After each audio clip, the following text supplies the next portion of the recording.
ఇప్పుడు కేవలం 7999K up to 10 kgs వరకు బరువు తగ్గి అధిక బరువు నుంచి వచ్చే ప్రధాన సమస్యలను దూరం చేసుకోండి. హీరోలు తమ స్థాయి పెంచుకునే క్రమంలో తమకు నచ్చిన స్టార్ టైటిల్స్ యాడ్ చేసుకుంటున్నారా?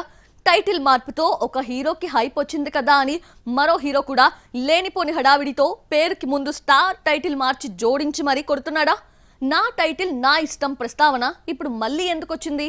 టాప్ హీరోస్ అంతా బిల్డప్ పెంచుకునే క్రమంలో బిజీ అయిపోయారు. తమ పేరు ముందు ఏదో ఒక స్టార్ టైటిల్ పెట్టకపోతే అంతకు మించి ఎదగలేము అని తెగ ఫీల్ అయిపోతున్నారు. పుష్ప ముందు వరకు స్టైలిష్ స్టార్ గా ఉన్న బన్నీ పుష్పతో వచ్చిన ఇమేజ్ కారణంగా ఐకానిక్ స్టార్ టైటిల్ యాడ్ చేసుకున్నాడు. అంటే ఇకపై బన్నీని మనం ఐకాన్ స్టార్ గాని ట్రీట్ చేయాల్సి ఉంటుంది.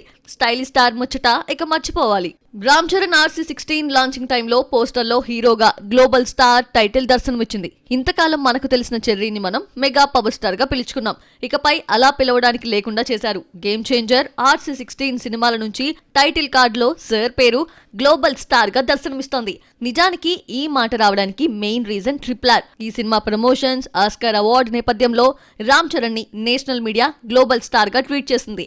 అదే టైటిల్ ఇప్పుడు ఫిక్స్ చేశారు. యంగ్ టైగర్ ఎన్టీఆర్ కి ఎప్పటి నుంచో సాలిడ్ టైటిల్ పెట్టాలని ఫ్యాన్స్ చూస్తున్నారు. RRR హిట్ లో తారక్ కి షేర్ ఉంది కాబట్టి దేవరతో కొరటాల మనోడి టైటిల్ ముందు global star and young tiger అనే స్టార్ టైటిల్స్ యాడ్ చేస్తాడనే టాక్ అయితే నడుస్తోంది. కానీ తారక్ మాత్రం మ్యాన్ ఆఫ్ మాసెస్ టైటిల్ తో బండి లాగించేస్తున్నాడు. అలాగే ఆ మధ్య ఎంతో మంది కుర్ర హీరోస్ తమ రేంజ్ పెంచుకునే క్రమంలో ఇలాంటి టైటిల్స్ యాడ్ చేసుకున్నారు. అందులో రామ్ ఇస్మార్ట్ శంకర్ తో హిట్ కొట్టడం వలన ఇస్మార్ట్ హీరో టైటిల్ అతని ఖాతాలోకి వచ్చింది. నాగార్జున కింగ్ సినిమా ముందు వరకు నట సామ్రాట్ టైటిల్ తోనే కెరియర్ ని నెట్టుకుంటూ వచ్చాడు. కింగ్ సినిమా నుంచి ఇక అందరూ తనని కింగ్ గా మాత్రమే పిలవాలని సూచించాడు.